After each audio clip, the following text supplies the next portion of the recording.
Bienvenidos a Calle Gurruchaga, un podcast en donde vamos a hablar de cine, de música, vamos a hacer entrevistas, vamos a hablar un poquito de actualidad y política, a veces de literatura y a veces de otros temas que no tienen tanto que ver con esto. Todo esto según el punto de vista de la juventud, todos los lunes a las 19 horas por Spotify y YouTube. Bueno, bienvenidos a Calle Gurruchaga, estamos acá en una misión más, ya con el 7º episodio, este sí, sabemos, porque la verdad de la milanesa es que vamos a ser sinceros acá. Estamos teniendo, para nosotros, ¿no? Éxito en el sentido de que mucha gente quiere participar y quiere traer ideas nuevas. Y para nosotros eso es muy groso y representa mucho. Y la verdad que está muy bueno. Y ya hay muchos programas que hemos grabado o que estamos por grabar en poco tiempo. Y nada, y son porque nos contactan por Instagram, por otras redes sociales. Y está buenísimo porque nada, añadir el programa. Yo tenía más o menos 12 capítulos pensados, 12 episodios, perdón, pensados como para esta temporada, y al final parece que van a ser más. Por una cuestión de que nada, de que nos está escribiendo mucha gente y esta primera temporada por lo menos la estábamos como tirando para hacer solo entrevistas o como para hacer entrevistas y que no se repita ningún invitado. Y la verdad es que estamos teniendo mucho, si se puede decir, repercusión por lo menos. En las redes, digamos, por lo menos escriben mucha gente, que eso está bueno y la verdad que nos gusta que oyentes fieles, digamos, de Calle Gurruchaga nos planteen proyectos e ideas para acá. Pero bueno, este también es muy fiel, pero no es un oyente, digamos, es un oyente, creo que escuchó algunos programas que otros, pero mi relación, la del conductor con la del invitado, va hace muchos años. Creo que es el amigo que hace más tiempo tengo, si no me equivoco. ¿Nos conocemos desde hace cuánto? Y Ya desde hace hace 14 años, 4 años. 14 años. Sí, sí, sí, 14 años que nos conocemos. Qué loco, ¿no? Qué loco. 14 años que nos conocemos acá con nuestro invitado. Creo que es, claro, es el amigo que yo por lo menos hace más tiempo me recuerdo de tener, porque yo creo que estamos en sala de 4, de 5 que nos Sí, sí, en conocimos. sala de 4 entramos al siglo, al colegio. Sí, sí, sí, sí, vamos al jardín y después hicimos primaria, yo después en primaria me fui, pero el contacto sí, no se perdió, que eso está muy bueno y es importante. Pero es verdad, nos conocemos hace muchísimos años. Y bueno, y acá estamos porque nuestro invitado nos plantea algo diferente que no vamos a ver mucho y es que está buenísimo, que muchos jóvenes están haciendo para lo que piensa cada uno y con su ideología política, pero en este caso está militando. Y militar en un partido es algo que nada, que no muchos jóvenes hacen, que ahora muchos jóvenes se están incluyendo, pero que nada, está bueno velar digamos, una ideología política o por un mismo objetivo, en un sentido, con más gente. Y venimos a hacer un modo de entrevista, si se quiere, como, viste, para ver que, primero, bueno, cuál es su ideología, qué piensa, cómo llegó a pensar esto, por quién fue inculcado. Es decir, algunas preguntas básicas. También vamos a ver cómo es, digamos, lo que a día de hoy, más en cuarentena con la pandemia COVID-19, militar ahora, porque me imagino que seguirán desde lejos, en un sentido, desde de cada uno a su casa, y cómo fue entrar en el partido, qué quiere llegar, qué estudia. Bueno, un par de cuestiones que me parece que nos interesan a todos y están buenas compartirlas y es como el primer programa que tenemos de política en un sentido. Así que bueno, sin más pretextos, sin nada que avisar, vamos a dejar que nuestro primer invitado, que ya habló, se presente. Bueno, yo soy Valentino Ladogana, tengo 18 años. Como ya dijo NASA recién, lo conozco desde sala de 4 del Jardín de Infantes. Qué Em, loco. sí, muy loco. Milito en la Juventud Comunista Revolucionaria, que es la organización juvenil del Partido Comunista Revolucionario de la Argentina. Em, Ajá.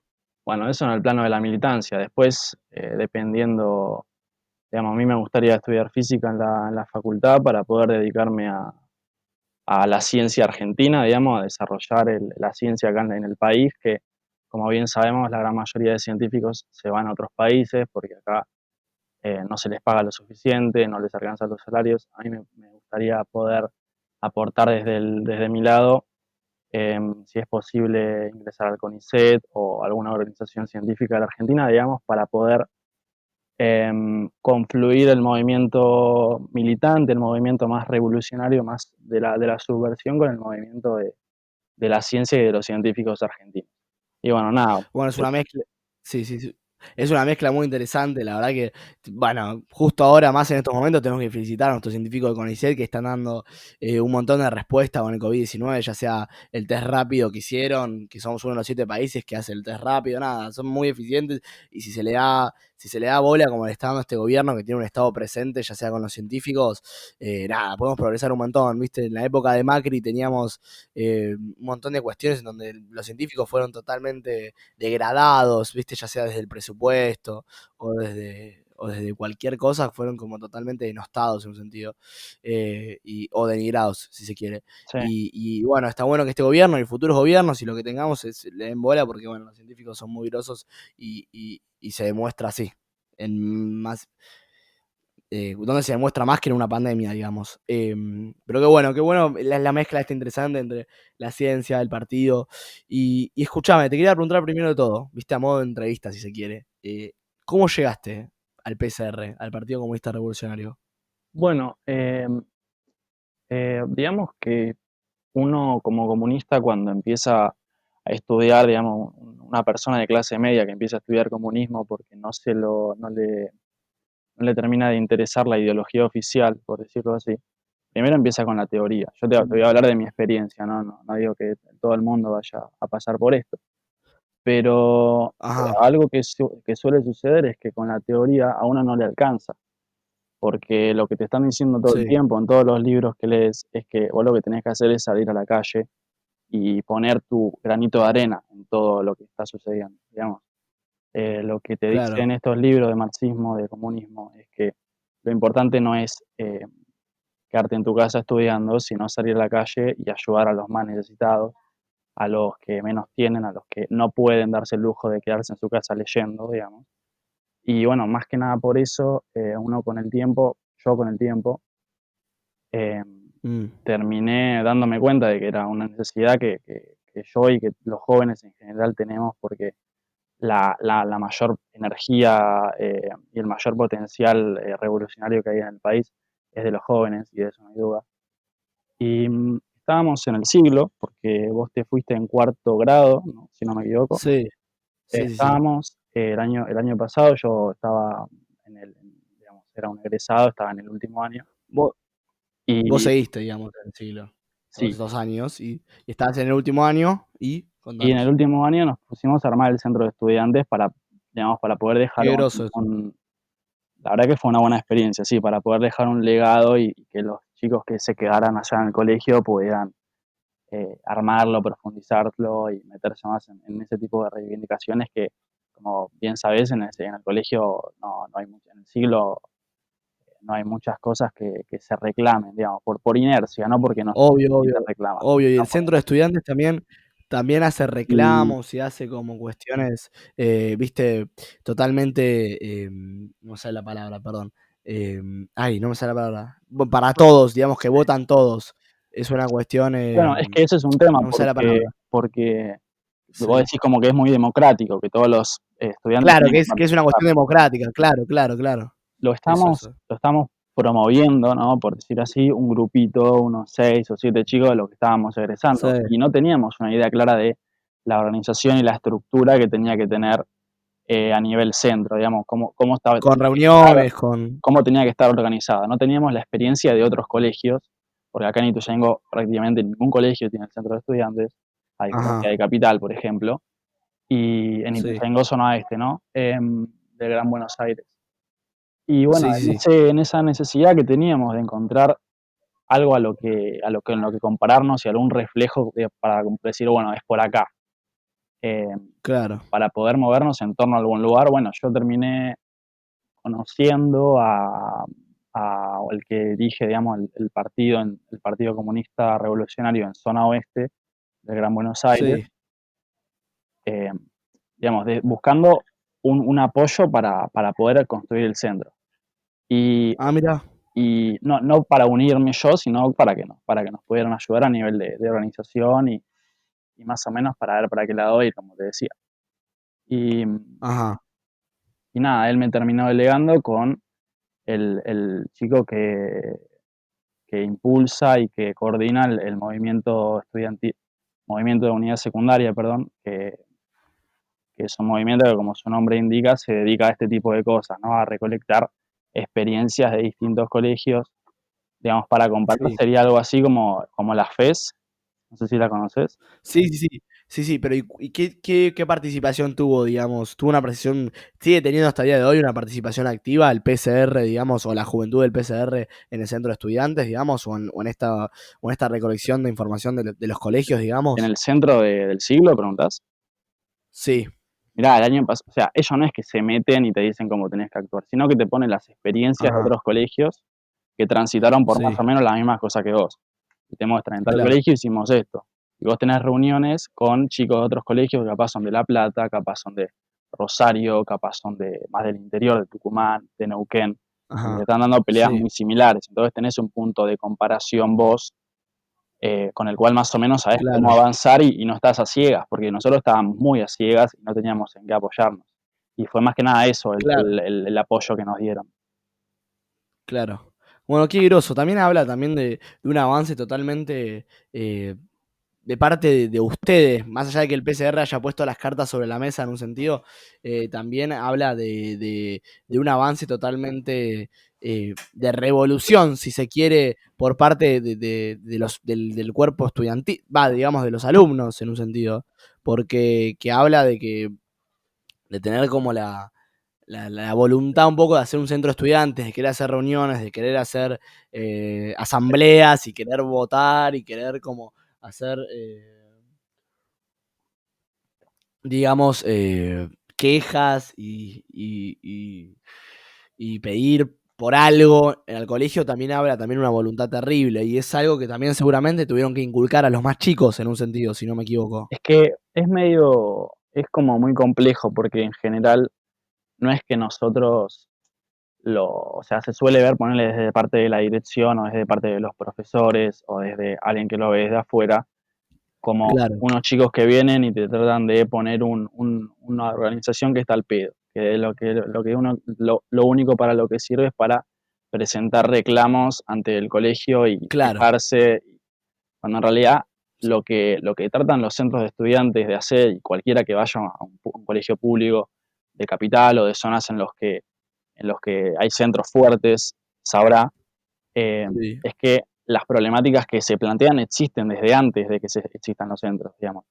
Hay cierto Ajá. tipo de reivindicaciones y de problemas no resueltos, ya sea con los profesores, con la infraestructura del colegio, que hay un montón de colegios que sabemos, más que nada acá en el conurbano, que se quedan a pedazos, que no se les Obvio. invierte en mucho tiempo, ¿no? Digamos, son un montón de problemas que están desde hace mucho tiempo y con el tiempo uno se va dando cuenta que ni los profesores ni los directivos están lo suficientemente interesados en estos problemas como para resolverlos por su cuenta. Y es Ajá. en ese hueco de no cumplir con esa necesidad que a quienes más afecta es a los propios estudiantes, al fin y al cabo, porque son los que, digamos, el colegio para qué está, para los alumnos, para los profesores, no, el colegio está para los alumnos y para los estudiantes y esos problemas son a ellos a los que les perjudican. Entonces, donde eso no se Y cumple, escúchame, aparece, sí, aparece este tipo de organización. Sí, claro, y escúchame, y este centro estudiantil, porque bueno, no íbamos a hablar del centro estudiantil, pero al final me interesó.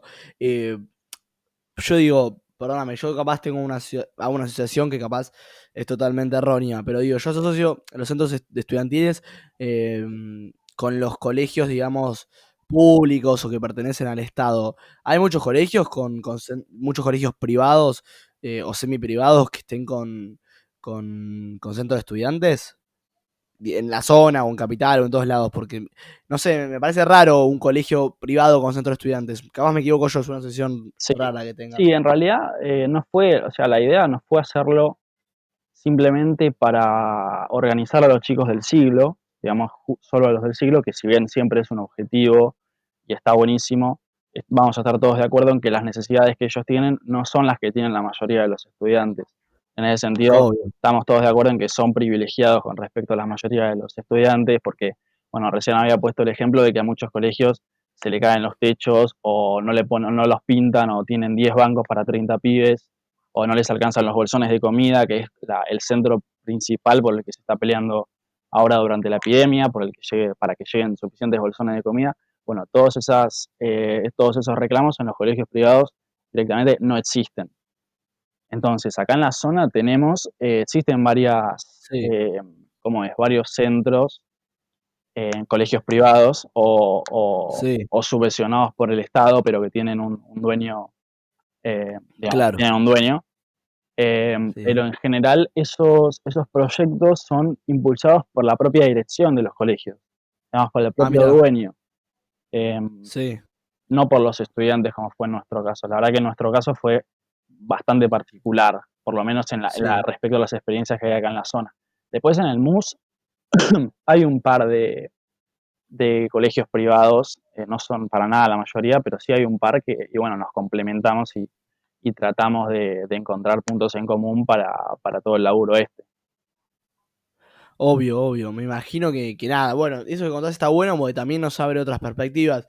Obviamente, los pibes que de un colegio privado no tienen las mismas necesidades y son, bueno, evidentemente la mayoría son mucho más privilegiados que los que no pueden costear un colegio privado y tienen que ir a uno público. Y en centro de estudiantes, capaz, viste, las quejas o digamos, o cualquier declaración o cosas que tengan para hacer, digamos. eh, no es para ponerle palos en la rueda, pero no van a ser las mismas en un colegio público que en un colegio privado. Capaz en muchos casos sí, pero digo que la mayoría evidentemente piden por otra cosa, digamos, los reclamos en un sentido. Sí, Y está bueno hablarlo de ese lado, ¿o no? sí, como te decía, ahora en el MUS lo que se está peleando, Sí, eh, y bueno, sí. en todas las organizaciones estudiantiles de secundarios y también de universitarios, Ajá. es por el tema de los bolsones de comida en los colegios. Que acá en Buenos Aires tenemos Sí, el SAE, el Servicio Alimentario Escolar, eh, correcto. en algunos colegios, no en todos, pero en muchos colegios tenemos el SAE y no están llegando suficientes bolsones como para abastecer al cupo de chicos que Uf, tiene la escuela. Entonces, por tremendo. ejemplo, la media 6 que está al lado del colegio, del Siglo, está a 3 cuadras, y es un colegio público, Sí, están llegando un tercio de los bolsones de chicos que tiene el colegio. Digamos, un tercio sí. de la inscripción Se queda muy llevan los corto. bolsones. Y se queda muy corto. Sí. Y entonces, ¿vos qué haces? Si tenés 300 bolsones y van 500 familias, hay 200 familias que se quedan sin los bolsones. Y en este momento tan crítico que estamos pasando, donde Sí. se requiere un montón la ayuda del Estado porque, bueno, no se puede salir a trabajar y a ganarse el pan por su cuenta. Uno no puede hacer eso porque, bueno, estamos en un contexto en el cual no podemos ni siquiera salir a la calle.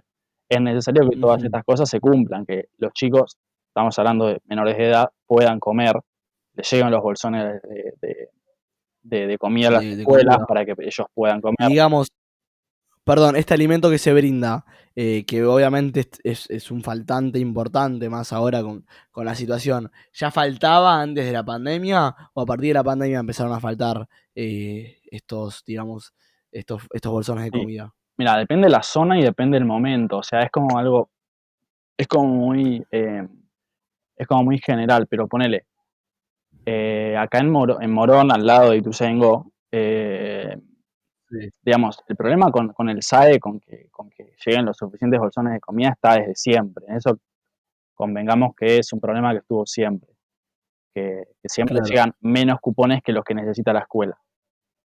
El tema es que Ajá, se agudiza la necesidad durante la pandemia, porque cuando antes al pibe no le obvio. llegaba el bolsón, tenía al padre, a la madre que trabajaban y bueno, más o menos se la aguantaban y podían comprar. Ahora Se la rebuscado, sí. vos tenés la mitad del país en negro, que no están cobrando sueldo la mayoría, y están dependiendo un montón de los bolsones de comida en los secundarios en las universidades, de las ollas populares en los barrios, digamos, de todo un trabajo comunitario que se necesita hacer y que necesita recursos del Estado porque si no se cae, porque no tienen los recursos suficientes. Bueno, Estamos obvio, obvio. hablando Bueno, de, está bien, ahora volvió a salir, por ejemplo, de la partida del Estado, volvieron a salir la ayuda esta de los 9.000 pesos, si no me equivoco, de parte del ANSES no, perdón, de los 10.000 pesos para las 9 millones de personas. Bueno, es verdad que trabajan en negro un montón de personas. Ojalá puedan reclamarlo la mayoría de gente posible, pero es verdad que están necesitando un montón de ayuda y de comida y de alimentos. Y bueno, si alguien quiere donar, bueno, hay un montón de lugares para hacerlo, ¿o no? Sí, es que sí, la donación siempre ayuda. El tema con el IFE, con el impuesto familiar de emergencia, es que, bueno, primero que es muy poca Sí, plata, como sabemos. 10.000 pesos por familia no alcanza a no, nadie. A una no, familia de 3 personas ni a una de 2 personas le alcanza para pasar el mes. Entonces siempre van a no, requerir, eh, digamos, sacar plata de otro lado o ir a las ollas populares para o todos buscársela. estos temas. Em, Sí, sí, sí, sí. y además hay un montón de casos en los que está viendo que, ponele, si alguien en tu familia cobra un plan social, no te lo dan. Y sabemos que los que cobran planes Claro. sociales son los que menos ingresos tienen en general. Entonces, ¿cuál es el propósito de no darle el impuesto a alguien que cobra un plan si tiene de por sí una carencia previa? Y bueno, hay toda una serie de cuestiones con eso que, digamos, ¿es una medida Y no- positiva lo del IFE? Sí, por supuesto, pero no alcanza de por sí. Por eso es necesario que el Estado esté más presente en Más los barrios. presente. Sí, sí, sí, sí. Entiendo tu postura. Bueno, obviamente es comprendible y es comprensible, perdón, y es lógica y racional. Y obviamente el Estado se tiene que poner las pilas porque, como vos decís, más en los asentamientos populares en donde hoy está concentrado el COVID-19, el virus, hay un montón de gente que va a las ollas populares y va a los comedores y trata de comer y tener un plato en la mesa, pero es muy difícil porque la gente que cobra el IFE después se infecta y eso no alcanza para una familia muy grande y suelen ser familias muy grandes. Es un tema. Viste, principalmente estuve, viste, bastante enojado, por lo menos yo vivo, bueno, vos vivís yo antes era de Gran Buenos Aires, vos vivís sos bonaerense y vivís en Gran Buenos Aires todavía, pero ahora que vivo, soy porteño, vivo mi jefe de porteño, mi jefe de ciudad, perdón, es Larreta, estuvieron 9 días sin agua Claro, las villas. Y esos problemas son problemas que no se atienden, y se atendieron por 9 días. Y Alberto tuvo que salir a hablar el otro día con Larreta, que dijeron que iban a poner su enfoque en esos asentamientos populares. Y la verdad que nos estamos quedando muy cortos en ese sentido. Y, y, y se murió Ramona, la garganta poderosa salió a difundirlo por todos lados y se va a morir gente y es tremendo y no podemos dejar que eso pase y estamos como desde acá de Calle Gurruchaga por lo menos repudiamos eh, cualquier, digamos, desatención que se le puede dar a los chicos que no tienen acceso, a la gente que menos tiene. Alberto el 10 de diciembre dijo que los últimos iban a ser los primeros y esperemos que sí sea. Yo obviamente apoyo al gobierno desde lo más profundo de mi corazón, pero, pero también entiendo que hay cuestiones que más en la pandemia, en el COVID-19, con el COVID-19 se tienen que prestar atención y se tiene que brindar mucha ayuda. Y está bueno que vos lo plantees acá, por lo más que no seamos un programa sumamente escuchado, digamos, en todos lados, también es como una queja y es un reclamo para el gobierno, para el gobierno de la ciudad, ¿viste? Para, para el Estado, digamos, que esté más presente. Está siendo presente, está logrando mucho el Estado. Estamos conteniendo el virus de la mejor manera posible, pero ahora hay que ayudar a los que menos tienen. Me parece que esa es es como, digamos, para mí por lo menos eh, no sé si la queja, digamos, o si querés, la declaración que hay que hacer hoy en día, si se quiere. sí, ¿Comprendés lo que digo? sí, sí, porque está bien que es verdad que por un lado no hay que poner el foco en Alberto ni en el gobierno de Alberto, es algo que tiene que quedar claro, que no se trata de, de buscar Sí, sí, sí, culpables sí, sí, en el sí, obvio. gobierno, porque son problemas que están hace mucho tiempo, muchas generaciones que se vienen heredando, eh, y lo que exigimos es que se ponga fin a todo eso, a todos estos problemas ponerle, vos decías el ejemplo de lo de las villas, el problema del hacinamiento en las villas, de que haya tanta densidad de población en tan poco espacio, viene pasando desde la década del 10 o desde la década del 20 en la Argentina, desde la crisis de Wall Street del 29, digamos. Sí. Eh, y nada, es algo que viene pasando hace un montón y que no se le puede poner, no se puede decir Macri lo hizo ni Alberto lo hizo, sino que lo que hacen todos es heredar un mal posterior, un mal anterior y mejorarlo un poquito o empeorarlo un poquito, pero digamos, al fin y al cabo el problema, digamos, se van pasando la bola caliente de mano en mano, y cuando de lo que se trata es de extinguir esa bola, ¿no? De tirarle un baldazo. No sé si se entiende Bueno, yo la creo, analogía. sí, yo no concuerdo tanto con vos en ese sentido. Yo creo que un poco, por lo menos desde, yo soy muy, viste, quiero hablarlo, pero muchos oyentes ya lo sabrán, yo soy muy peronista en un sentido. Pero a mí me parece que desde que, viste, desde que Perón llegó, después, bueno, Evita, viste, Néstor, a Cristina, por lo menos, viste, hubo presidentes que siempre aportaron, digamos, como para la causa. A mí me parece que los 15 años de kirchnerismo, perdón, los 12 años de kirchnerismo, desde el periodo de Néstor hasta el periodo de Cristina, el último, se crearon 15 universidades públicas, se promovieron muchos planes, se promovieron un montón de cuestiones para la gente de las villas. Y yo creo que hubo mucha gente que, por ejemplo, se pudo egresar, pudo tener un título, pudo ser primera generación, ¿cómo se llama esto? Puedo ser primera generación de recibidos, y eso es muy grosso, ¿me entendés? Que la gente pueda subir de clase, digamos, que pueda pasar de clase baja a clase media baja, de clase media baja a clase media, que pueda tener su casa, que pueda comprar su auto, son todas cuestiones que para mí se hicieron desde la justicia social y siempre se promovieron en estos gobiernos. Yo capaz sea muy peronista en un sentido, pero es lo que yo promuevo y siento que hicieron. No me parece que se hayan pasado una bola caliente, me parece que siempre estuvimos en proceso de mejorar. Es verdad que siempre fue un país, viste, con muchos recursos y bastante mal manejado en otras cuestiones, pero no me parece que sea una bola caliente que se pasa, me parece que siempre buscamos mejorar en un sentido. ¿Comprendés lo que digo? Sí, sí, sí. Mira,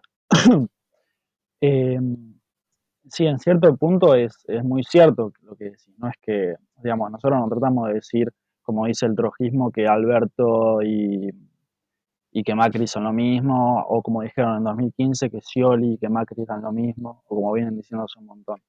Pero Claro. nosotros partimos de un lineamiento que es, eh, digamos, un lineamiento fundamental en el PCR, que es el de que en la Argentina hay dos males, digamos, dos problemas enormes, enormes, que son los que son la causa de todos los problemas sociales que existen acá.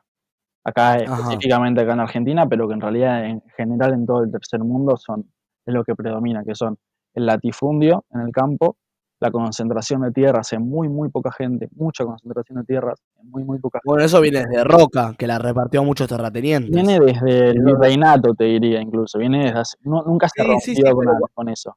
pero a mí me parece, perdón, para los que, viste, para mí, debe haber mucha gente que lo sepa, evidentemente, hay mucha gente que no, pero desde Roca, desde Campaña del Desierto, cuando Roca recupera todas esas tierras, las redistribuye en pocos terratenientes. Claro.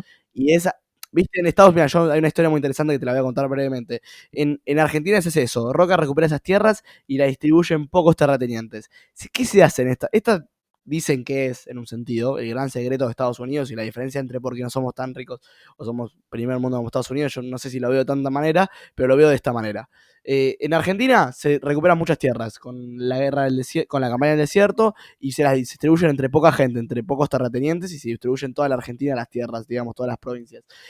Y luego en Estados Unidos, ¿qué se hace? Se hace exactamente lo mismo. Se recuperan muchísimas tierras, pero en vez de redistribuirlas, en vez de que se redistribuyan a poca gente y a pocos terratenientes y a poca gente con mucho poder, se redistribuye entre muchísima gente. Y muchísima gente tenía muchísima, poquita tierra, digamos. ¿Qué hizo esto? Hizo que desde el campo tuvieran que emigrar a la ciudad para conseguir un trabajo, porque su parcela de tierra ya era chiquita y no podían vivir de esa parcela. Que hizo que la industria suba y que el país progrese, supuestamente. Y que por eso Estados Unidos progresó y Argentina no. ¿Qué pasa? Este es un gran problema. Siempre tuvimos terratenientes y dueños de muchísimas tierras con vastos kilómetros que eran para solo ellos y campos y campos. Me parece que, claro, ¿entendés lo que te relaciono con la historia? Que en un sentido siempre se redistribuyó para los pocos, digamos, Es en un que sentido. sí, vos fíjate que en toda la historia, no solo de Argentina, ni del Virreinato de la Plata en Sí, particular, sino también en Europa, en Norteamérica, como mencionabas, sí. eh, Ajá. digamos, el feudalismo que era también una gran concentración de tierras en los señores feudales, en los que eran los, eh, los terratenientes que poseían mucha cantidad de tierra. Cuando llegó la modernidad en Europa y en Estados Unidos, todo eso fue barrido, la tierra fue redistribuida de cierta manera. O sea, uno cuando dice la frase reforma agraria le suena a comunismo, pero en realidad es un método totalmente que se hizo durante el siglo XIX y durante el siglo XX, y que fue lo que permitió a Inglaterra, a Francia, a Alemania, a Estados Unidos, como decís, a todos estos países Ajá. progresar en el campo y que no quede tanta fortuna acumulada en muy pocas manos. Y bueno, esto tiene relación también Claro. con el segundo rasgo que nosotros le atribuimos a la Argentina, que es la dependencia. La dependencia que Sí. la dependencia a las potencias extranjeras, a la necesidad de importar productos fabricados, perdón, en países del primer mundo, y que no se puede romper con eso, entonces nos condenan a eh, no poder producir lo que nosotros consumimos. Y eso genera una dependencia brutal hacia estos otros países, que no se puede romper y que genera, bueno, que estemos subordinados, como ya te digo. Y eso limita un Bueno, montón sí. la independencia política del país. Bueno, yo te quiero responder y te quiero hablar del MAE y de un par de cuestiones más que ya vamos a hablar, pero tenemos que hacer el corte. ¿Te parece si hacemos un cortecito y después seguimos? Dale, dale, ¿Una tanda musical? perfecto. Dale, nos vamos con eso, ya volvemos. You are my sweetest downfall. I loved you first. I loved you first. Beneath the sheets of paper lies my truth.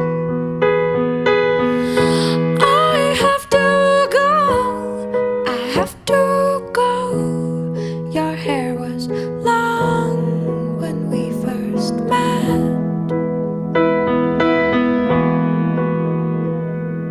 Samson went back to bed, not much hair left on his head. He ate a slice of Wonder Bread and went right back to bed.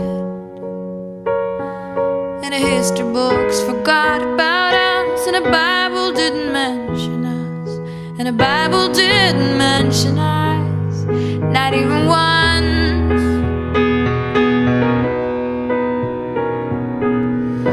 You are my sweetest downfall.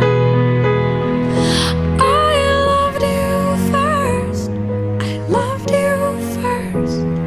Beneath the stars came falling on our hats, but they're just old light. They're just old light. Your hair was long when we first met.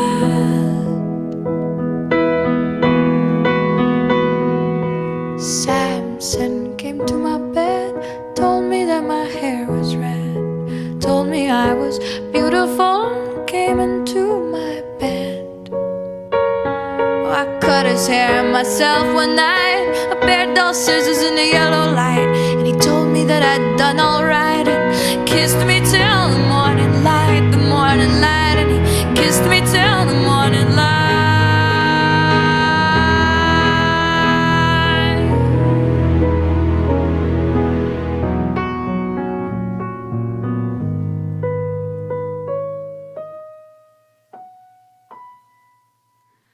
Samson went back to bed, not much hair left on his head. He ate a slice of Wonder Bread and went right back to bed.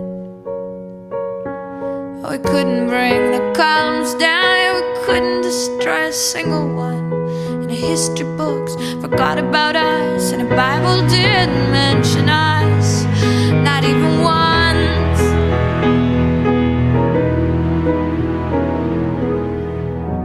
You are my sweetest downfall. I loved you first.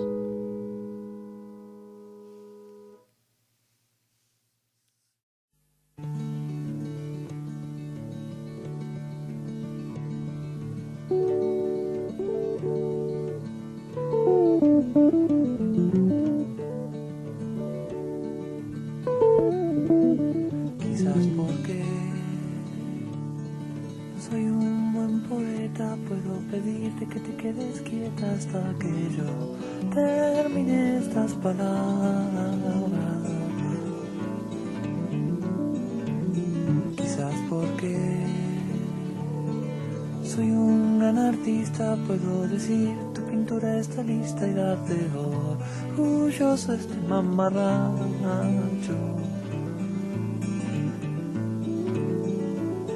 Quizás porque no soy de la nobleza, puedo nombrarte mi reina y princesa y darte coronas de papel de cigarrillo. Quizás porque soy un mal negociante, no pido nada a cambio de darte lo poco que tengo, mi vida y mis sueños. Quizás porque no soy un buen soldado, dejo que ataques de frente y costado cuando discutimos de nuestros proyectos. Quizás porque no soy nada de eso. Es que ahí está, aquí en mi lecho.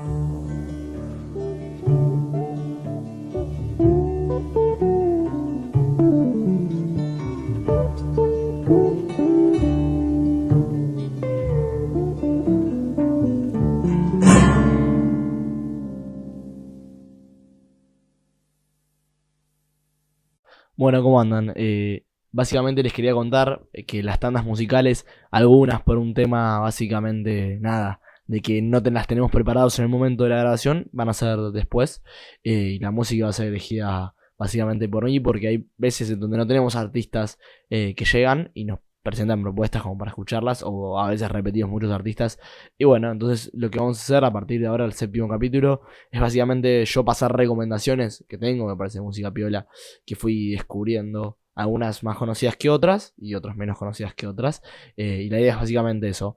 La próxima vez, si no tenemos un artista y no tenemos nada designado en directo, les voy a decir básicamente lo que sería el nombre de las canciones, que abajo están los links y nada más, pero ahora aclaro esto para los oyentes que bueno, que nos escuchan desde siempre y capaz están un poquito raros, pero bueno, es básicamente eso. Así que bueno, este lunes nos toca dos artistas, bueno, uno es muy conocido y otro para mí no es tan conocido, o no es tan conocida mejor dicho, pero creo que, o sea, es muy conocida afuera, pero acá en Argentina me parece que no es tan conocida, y se llama Regina Spektor, que es la primera que vamos a pasar, ¿cómo se llama esto? De su álbum Begin to Hope, si creo que se llama así, que lo sacó en 2009, vamos a pasar Samsung, que es mi tema favorito de ese álbum, y es un artista que bueno, ya nació en Rusia y se vino a vivir a Estados Unidos desde joven, y hace canciones hermosas. Se las recomiendo si no la escucharon, y es una para tener en cuenta y es muy escuchada internacionalmente.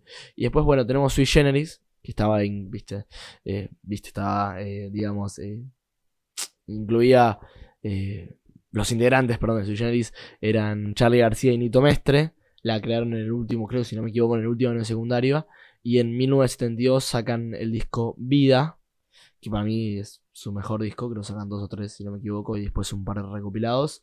Sui Generis fue la primera banda de rock nacional que me gustó mucho, mucho, mucho, no es mi favorita a día de hoy, pero fue la primera que me gustó mucho, mucho, y para mí es una introducción al rock nacional desde el principio, digamos, principio de los 70, y me parece que es muy lindo. Y voy a poner mi tema favorito de Vida, que es Quizás Porque, es un tema bastante corto, y bueno, después seguimos con la transmisión. Espero que les guste este modo. Vamos a pasar canciones un poquito más conocidas y después cuando hay artistas o quieran proponerse desde Calle Burruchaga, saben que pueden escribirnos un mail a calleburruchagapodcast@gmail.com, o si no en las redes, que es Calle Burruchaga. En todas las redes nos encontramos con el mismo nombre de usuario. Y cualquier cosa ya saben, todos los lunes a las 19 horas. Los dejo con las canciones.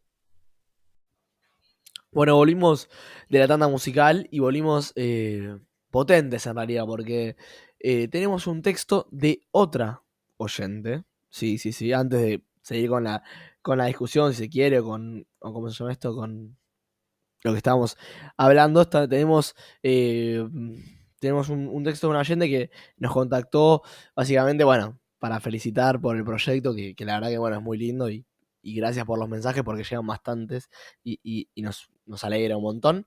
Y hablamos porque próximamente va a salir un podcast con ella, no sabemos qué número, pero va a salir uno. Vamos a hablar de varias cuestiones, ya sea un poquito más si se quiere, íbamos a hablar un poco, tenemos craneado por lo menos de género y un par de cuestiones con las villas y de toda esta cuestión del reclamo, que veníamos hablando un poquito, pero vamos a hablarlo más detalladamente con ella. Y ¿cómo se llama esto? Si no me equivoco, que no creo que no me equivoco, escribí un texto de la Madre de Plaza Mayo, bastante emocionante. Yo cuando lo leí por primera vez me emocionó y bueno, y se los vamos a leer. ¿Te parece? Dale, adelante. Vale, vamos con eso. Obviamente no lo voy a leer tan bien como ella, pero bueno, espero que me sepan disculpar. Empiezo. Esas madres que renacieron, cuando sus hijos acudieron. Ellas nos encendieron las luces de la lucha. Por lo que nos corresponde, se volvieron nuestras madres. Y nos enseñaron que lo más valioso en esta vida es nuestra libertad. Y nadie nos la tiene que arrebatar. Las madres siguen buscando.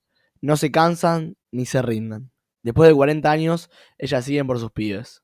Gracias, madres. Su lucha nunca descansará en esta generación. Ni olvido ni perdón.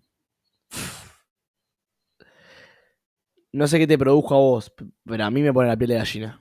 Me deja helado en un sentido, porque, eh, viste, mi abuela vivió al lado de las madres de Plaza de Mayo y siempre las repudió en un sentido, porque mi abuela, bueno, qué sé yo. La quiero mucho, pero en un sentido, viste, ideológicamente es muy tremenda, en un sentido, viste, muy feo. Y yo cuando, viste, fui creciendo y supe la historia de las paredes de Plaza de Mayo y me tocó investigar sobre la dictadura del 76 y, y esta cuestión, viste, me pone mal. Porque nada, las madres de Plaza Mayo hicieron un esfuerzo enorme y parece que nunca para, digamos, en un sentido, son imparables. Y este texto es como que me encarna, digamos, a ellas en su máximo esplendor, si se quiere. Mm. No sé, ¿tenés algo para decir? Sí, no, está bueno, está bueno. Todo lo que toque, digamos, en general hablar de este tipo de cosas es, para el pueblo argentino en general es como muy, no solo porque es historia reciente, que pasó hace una generación nada más, que es muy poquito, sino porque, bueno, por todo lo que se tuvo que sufrir y por todo lo que se pasó, por la cantidad de historias que dejó como legado.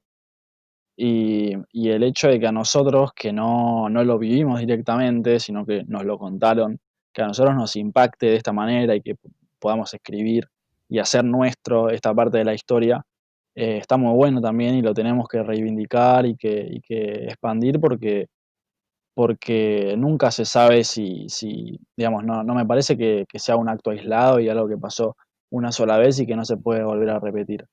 Nuestra historia está llena de golpes de Estado. Los 200 años Mm, de historia están llenos. Y Creo que tuvimos 6, si no me equivoco. es que, claro, depende de cómo los cuentes, depende de qué consideres un golpe o no, Claro.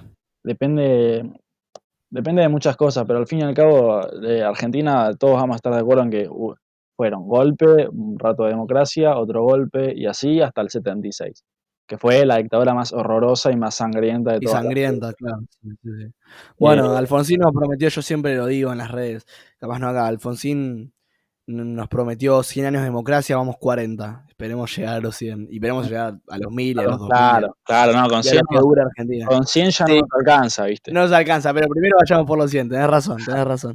Con 100 no nos alcanza, pero bueno, por lo menos vayamos primero con 100. Ya es muy groso que pasemos más de 40 años en democracia y a pesar del repudio de los presidentes que podamos tener y el odio, siempre vivimos en democracia. Gane quien gane, se tiene que cumplir su mandato y tiene que decidir. También yo como peronista tengo que reconocer que lo que pasó fue algo muy groso, porque si se quiere, depende de las narices, pero que Macri haya terminado su mandato también habla de que de bien, porque es el primer gobierno, si se quiere, no peronista en un sentido, que terminó su mandato. Y eso es como bastante Y grosso. más o menos, más o Más o menos. menos, agarrémoslo entre comillas, Ponele entre pinzas. para vos Menem es peronista, ¿vos lo considerarías peronista a Menem? Pregunto. Para mí no, porque para mí viste que si se quiere, digamos, las premisas básicas del peronismo, o los cimientos son la justicia social. Yo no creo que haya habido justicia social Sí. durante Menem. Menem y justicia social son para mí totalmente contradictorios. Y él No es terminó, justicialismo. terminó sus 2 mandatos también. Y fue a apostar a un Sí, tercero. pero yo no lo considero para nada, para nada. Para mí es, viste, es otro, como digamos, manchón en nuestra historia, bueno, Menem provocó todo lo que significaba el 2001 y de la Rúa y el Corralito, digamos, es todo en consecuencia Menem. Y bueno, pero bueno, nada, son todas opiniones y son subjetivas hasta que hay hechos y esos hechos son objetivos, obviamente.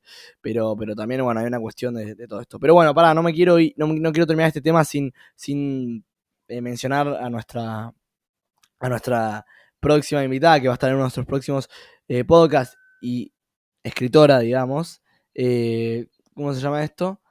Vamos a llamarla a Florencia, que vamos a dejar que se presente. Le vamos a dejar su Instagram en la, en la descripción. Pero bueno, vamos a dejar que Florencia se presente cuando venga y que se presenta como quiere, porque no le pregunté. Así que bueno, es un texto muy lindo y vamos a dejar, que no lo dejamos la otra vez, el texto en la descripción, que es una buena idea que se me ocurrió, así que se lo vamos a dejar por si lo quieren tener. Así que bueno, nada, seguimos. ¿De qué estábamos hablando antes del corte? ¿Te acordás? De los dos problemas mayores que tiene la Argentina, que son Sí. la acumulación de tierras en muy pocas personas, que genera Ajá. un atraso increíble en el campo. El campo Sí. es prácticamente igual que en el feudalismo en muchos aspectos. Se heredaron muchas cosas desde esa época sin que hayan sido barridas. Y por otro lado, la dependencia que tenemos y que vivimos hacia las grandes potencias estadounidense, la Unión Europea, China, Rusia, etcétera, etcétera, que generan que no podamos generar una industria, un mercado interno y una economía autosustentable y que no dependa y que no requiera la intervención de otros países para poder sobrevivir. Bueno, más o menos hablábamos de eso. Sí. Bueno, en el primer programa yo te había contado esa pequeña historia sobre Estados Unidos y Argentina y la comparación que hacíamos en esos momentos. Sí. Pero hablando de la segunda historia, vos, obviamente no somos un país totalmente independiente y dependemos de nosotros mismos. Es verdad que dependemos de otras potencias y países un poco para subsistir, si se quiere.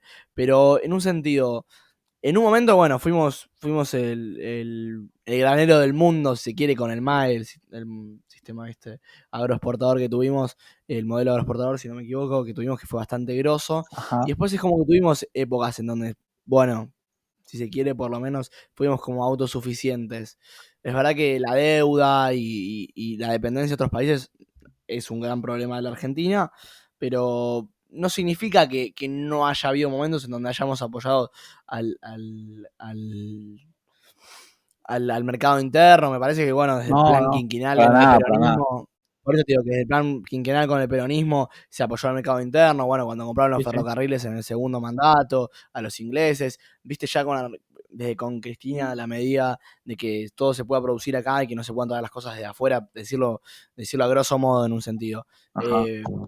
De que, viste, produzcamos algunos productos nacionales como televisiones, celulares en Tierra del Fuego, eso es re grosso, Autos. autos, esos, viste, y que tengamos empresas por lo menos fabricando acá es bastante grosso. Me parece que en un sentido tenemos un proyecto de país, viste, voy a sonar bastante fan en un sentido, pero es que me gustaba mucho, estoy muy de acuerdo en un sentido, que apuntaba hacia esta independización o hasta o a progresar en un sentido desde Sí. nosotros, desde el mercado interno, Y una desde pregunta, acá. Nasa. Sí, Eh, decime. Vos estás hablando de los gobiernos de Perón, que estoy totalmente de acuerdo en lo que decís. Y Cristina, sí. Está bien, pero hablando exclusivamente de los gobiernos de Perón, ¿cómo Ajá. terminó el segundo mandato? Bueno, el segundo mandato terminó la plaza bombardeada. ¿Lo echaron a la mierda o no? Sí, sí, los militares. Eso quiere decir, desde el punto de vista de mi, digamos, de mi análisis histórico, que el chabón estaba haciendo unos cambios en la estructura de la economía y de la sociedad argentina que a los que estaban mandando en ese momento, económicamente realmente, de verdad, quiero decir, no les gustaba o no les terminaba de convencer del todo, porque lo echaron con un Ajá. golpe de Estado que mató, bueno, en el bombardeo que, si no me equivoco, fue el 26 de junio del 55. No sé la fecha, pero sí es el Sí. 55. No sé la fecha exacta, ¿En qué pero puede otro ser. país conocés que el propio ejército haya bombardeado la casa de gobierno de su propio país? Digamos, que el ejército de un estado bombardee su propio país tratando de asesinar a su presidente, digamos. Es algo que no pasa mucho en el No, mundo, no es algo muy no, recurrente. no. Pero no significa. Digamos, siempre tuvimos un. Bueno, Perón fue militar, pero si no, siempre tuvimos unos militares bastante fachos en un sentido, bueno, en un sentido no, en todos los sentidos, fueron como bastante como en un sentido represores y odiados por la sociedad y como que un poco hacían lo que querían, es decir, ya desde el golpe a Irigoyen hasta el 76 hay una serie de dictaduras que hablan de la violencia, de la desaparición, del secuestro de personas, por parte de los militares, que habla viste también de una cultura que se vivía en ese momento, que el poder estaba muy centrado en ellos. Viste, yo recuerdo mucho en el 2004, 2003, no me acuerdo cuándo fue, que bueno, Néstor había asumido y fue creo que fue el 2004, el 24 de marzo, que sacó las placas Así es. de Videla y los demás militares del 76, sacó placas y dijo nunca más. Ese es un momento, viste, que me queda bastante marcado, un poquito. No, viste, no hay que tenerles miedo porque ya está, esa época ya pasó. Yo no creo que ahora mismo el poder se vaya a recentrar, ¿viste? O a centrar de nuevo nuevamente en los militares. Entiendo que nada, que apoyamos por un mejor modelo y apoyamos por otro país, digamos. Es verdad que mucho no pasaba y es verdad que los altos cargos, digamos, de los militares gobernados por la clase totalmente de la sociedad alta, digamos, de Argentina en ese momento, hayan impulsado este golpe de Estado totalmente violento hacia la Casa de Gobierno y bombardeos a la Plaza de Mayo. Es bastante grosso, en un sentido, no pasa en ningún país. Ahí tenés razón. Pero después se volvió a intentar, lo volvimos a intentar.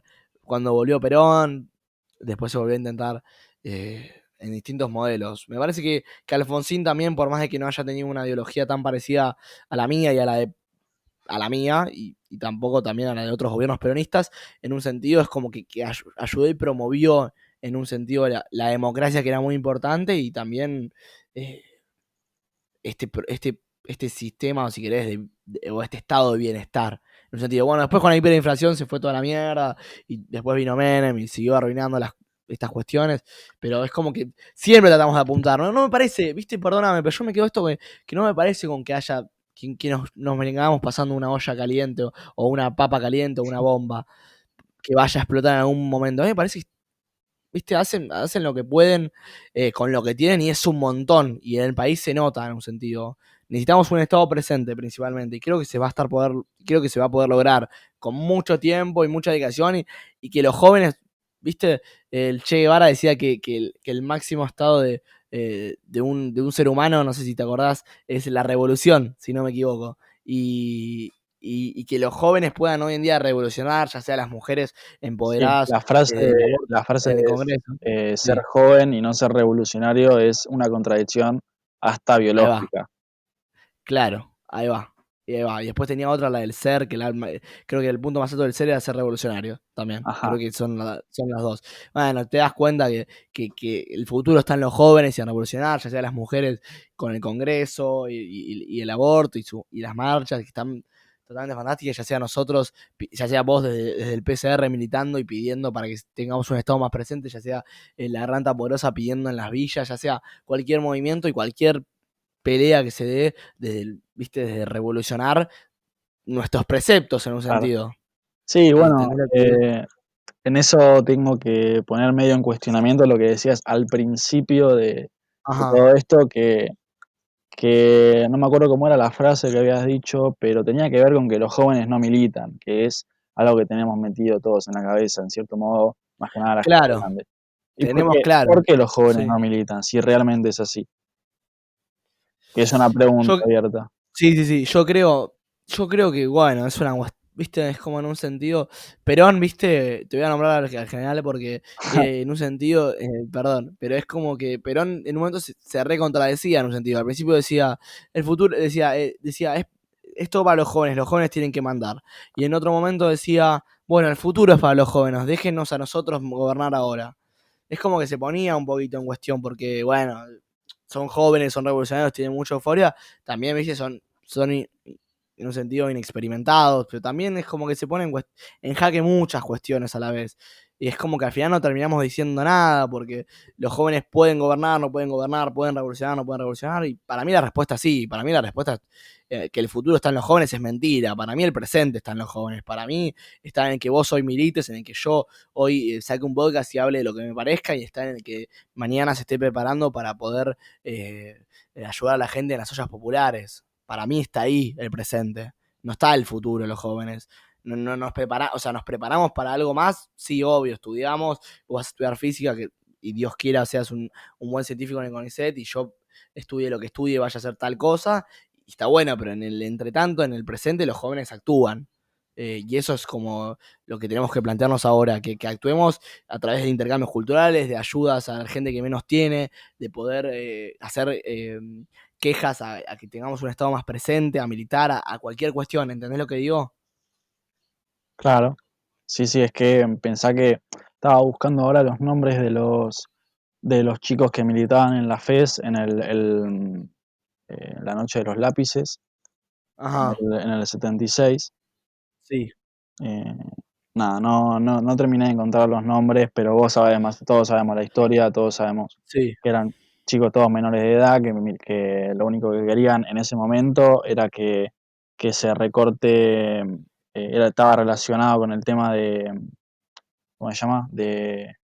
Lo que te cobran en el colectivo, digamos, para que puedan ir a los ajá, colegios sin tener que pagar, y por asistir a marchas, y por militar, y por ser de la FES, que bueno, vos como peronista apoyás la FES, sí, calculo. obvio, eh, obvio. por eso simplemente se los sacó de sus casas, se los llevó, se los encerró, y se los torturó, y se los asesinó, digamos.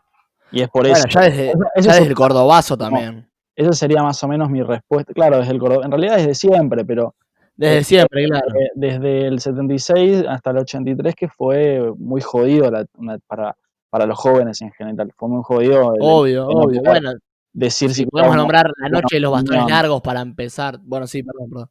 No, obvio que podemos nombrar un montón de cuestiones que nada, que siempre fueron. Los jóvenes siempre fuimos oprimidos por ser inexpertos en un sentido, y por ser totalmente como. Fuimos como repudiados por la sociedad por ser, viste, por salir del cuadro, digamos, por ser revolucionarios, y en realidad eso es lo más importante.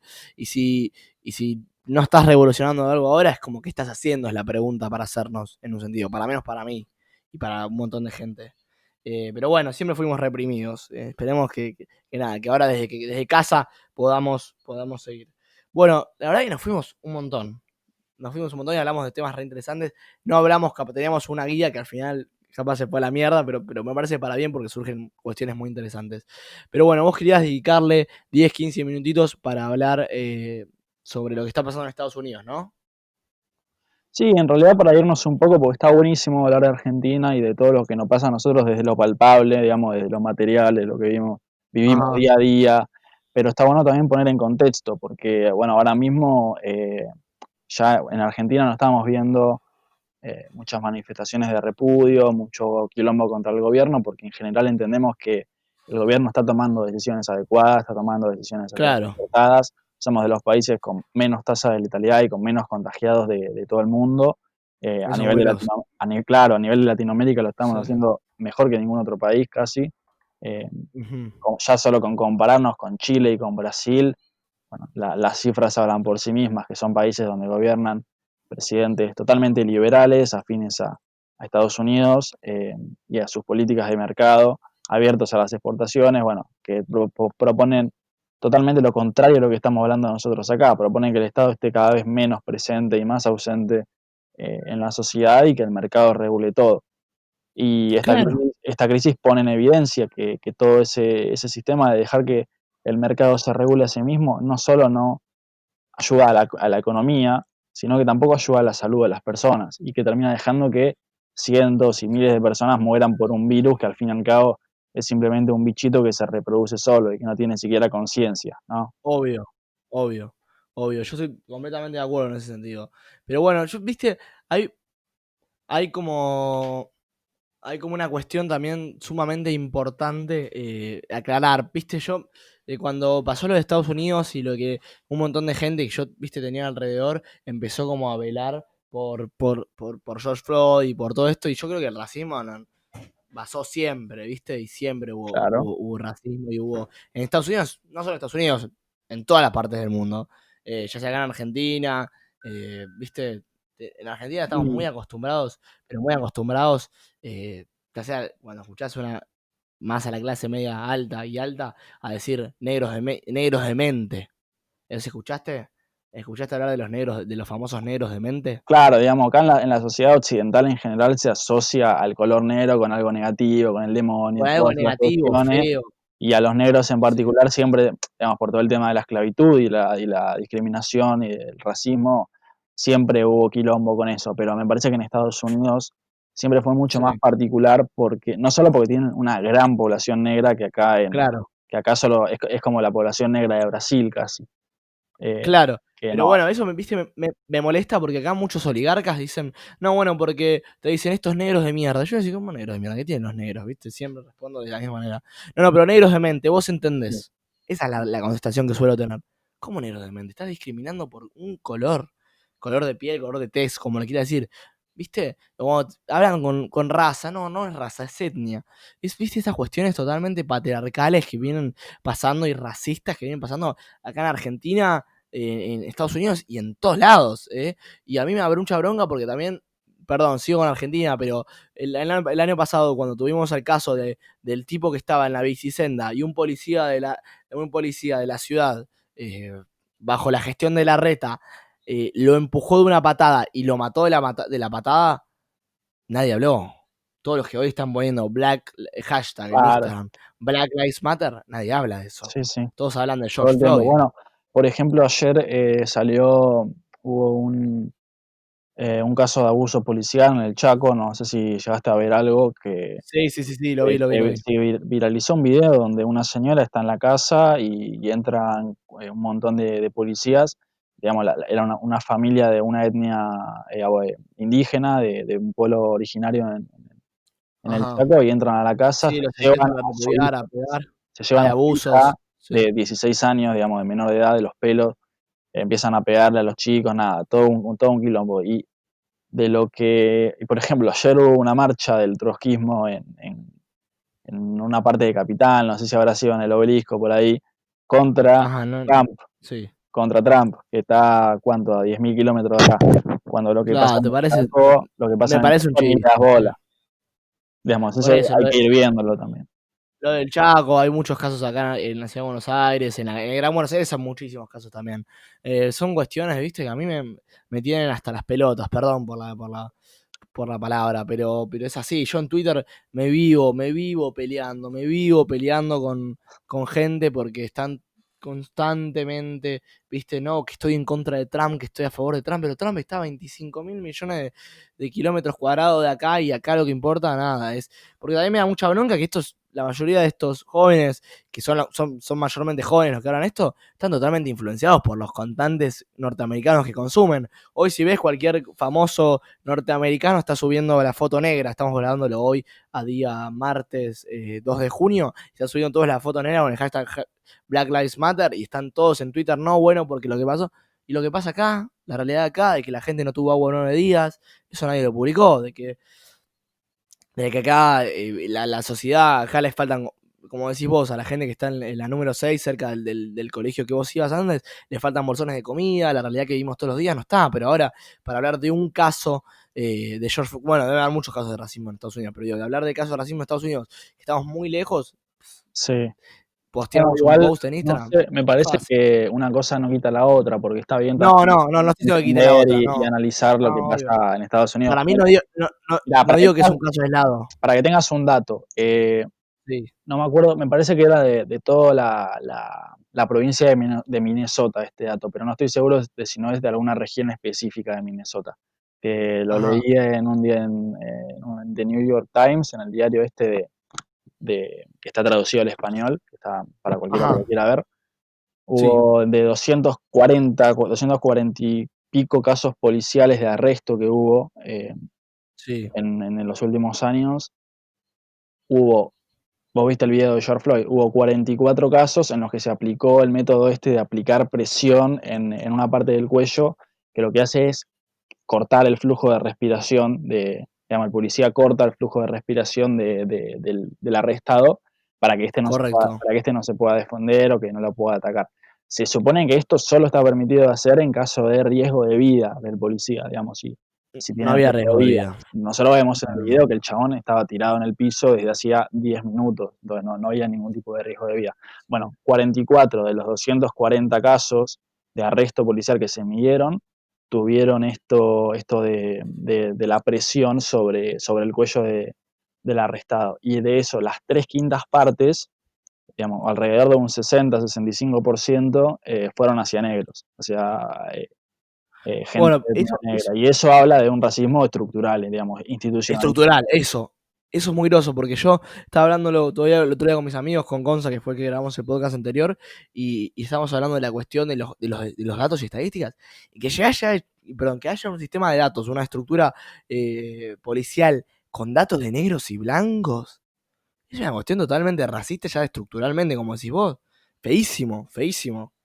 Ya que los datos se dividan son racistas en un sentido. Es nefasto que existan esos datos a día de hoy. ¿Entendés lo que digo? Más o menos. ¿A qué te ¿No? referís con lo de los datos? Digamos, Y que dividir. no podemos dividir por test.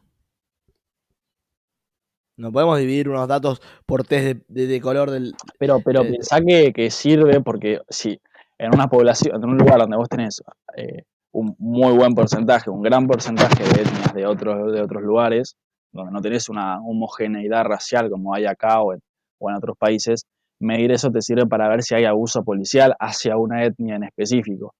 Y esto claro, te sirve para determinar, bueno, con este dato te quedas claro que los casos de abuso policial, de violencia, son fundamentalmente el target, el blanco principal, son la raza negra. Y es un dato que vos, digamos, no podés desmentir, no podés decir, no, esto no es así, porque es algo que te ponen en la cara.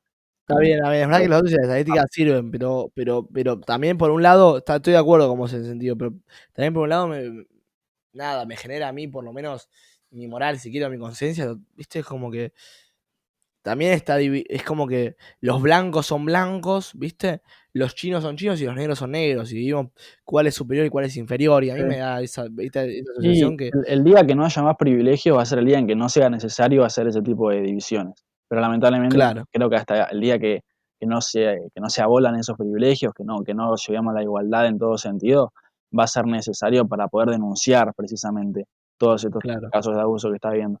Y lo que pasa en Estados claro. Unidos no fue por Floyd nomás, no fue porque se viralizó y la gente se indignó, pero por él, sino porque, como denuncian los propios familiares de Floyd, como denuncian todos los referentes que está viendo ahora en las protestas, es algo que le pasa a toda la comunidad negra, es algo que todos están de acuerdo en que Obvio. es estructural, como decíamos, es algo sistemático que nunca se dejó de hacer y Sí, sí, el claro. hecho de que sean las mayores marchas desde la década del 60 con las panteras negras y todo este tema y contra la guerra de Vietnam y todo el movimiento hippie, que sea la mayor protesta desde hace casi 60 años, nada, dice mucho también sobre esto, sobre que es un estallido que lo que quiere es cambiar este tipo de sistematización de la violencia y de Obvio, normalidad del abuso policial hacia la raza negra. obvio. Sí, totalmente de acuerdo. Totalmente de acuerdo. Bueno, se nos acabó el tiempo, perdón que te corra. Pero me encantaría hablar mucho más de un montón de cuestiones Es que son y temas que dan de para mucho, ¿viste? son temas que dan para mucho, pero bueno, dimos para mí una mirada y nos sumergimos, aunque sea un poquitito la cabeza, en muchas cuestiones que están muy interesantes para escuchar. Si queremos tener en muchos podcasts futuros, porque bueno, hay un montón de cuestiones del PCR que no hablamos, pero un montón de cuestiones de que sí hablamos. Y fue un podcast variado y me gustó. Bueno, espero te haya gustado estar acá en el programa Sí, sí, estuvo muy y, bueno, muy bueno. y estás totalmente invitado para otros. ¿Querés irte con algún saludo a alguien, algún mensaje final, algo por el estilo? ¿O te parece si nos vamos y no más? Y si hay alguien en los barrios por casualidad escuchándonos, la verdad le mando un abrazo grande y que hagan todo lo que puedan y que hagan lo mejor que puedan, nada más. Ojalá, bueno, suma ese mensaje y nada, y podamos estar lo mejor posible y ojalá podamos ayudar desde casa, como podamos. Así que bueno, nos vamos. Abrazo grande a todos. Como siempre, los lunes a las 19 horas, Calle Burchada.